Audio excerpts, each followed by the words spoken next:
அஸ்ஸலாமு அலைக்கும் வரஹ்மத்துல்லாஹி வபரகாத்துஹு. தினமும் ஒரு துஆ. சஜிதா திலாவத்தின் பொழுது ஓத வேண்டிய துஆ. சஜிதா திலாவத் என்றால் என்ன என்பதை முதலில் அறிந்து கொள்வோம்.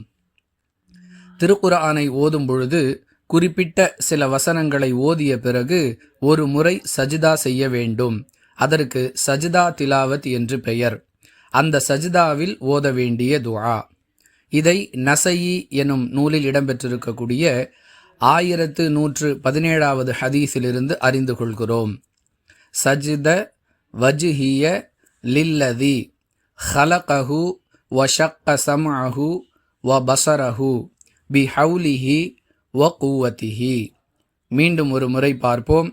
சஜ்த வஜ்ஹிய லில்லதி ஹலகஹு வஷக்க சம்அஹு வபஸரஹு பிஹவுலிஹி வகுவதிஹி.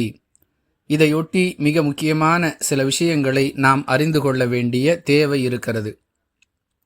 திருக்குர்ஆனில் 15 இடங்களில் சஜிதா செய்ய வேண்டும் என்று அடையாளமிட்டிருக்கிறார்கள். ஆனால் அவற்றிற்கு எந்த ஆதாரமும் இல்லை. சரியான ஹதீஸுகளின் அடிப்படையில் நமக்கு கிடைக்கக்கூடிய ஆதாரங்கள் 4 இடங்களில் மட்டுமே சஜிதா செய்ய வேண்டும் என்பதுதான்.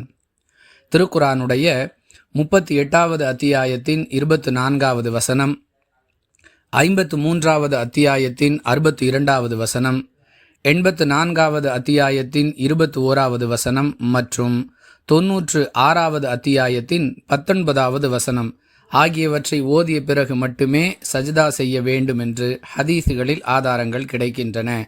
எனவே இந்த 4 வசனங்கள் மட்டுமே சஜிதா திலாவத்திற்குரிய வசனங்களாகும் என்பதை நாம் கவனத்தில் கொள்ள வேண்டும். இது தவிர இந்த வசனங்களை ஓதும் பொழுது அவசியம் சஜிதா செய்ய வேண்டுமா, சஜிதா செய்யாவிட்டால் குற்றவாளி ஆகிவிடுவோமா என்றும் சிலருக்கு கேள்வி எழுகிறது. அன்பானவர்களே, இந்த வசனங்களுக்கு சஜிதா செய்வது என்பது நபி வழி என்றிருந்தாலும் சில நேரங்களில் நபிகளார் சஜிதா செய்யாமலும் இருந்திருக்கிறார்கள் என்பதை புகாரியில் இடம்பெறக்கூடிய 1072 மற்றும் 1073வது ஹதீஸுகளிலிருந்து அறிந்து கொள்கிறோம்.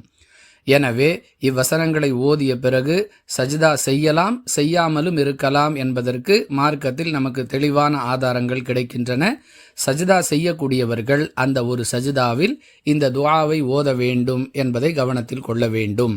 வாஹிரு தஅவானா அனில் ஹம்துலில்லாஹி ரப்பில் ஆலமீன். அஸ்ஸலாமு அலைக்கும் வரஹ்மத்துல்லாஹி வபரகாத்துஹு.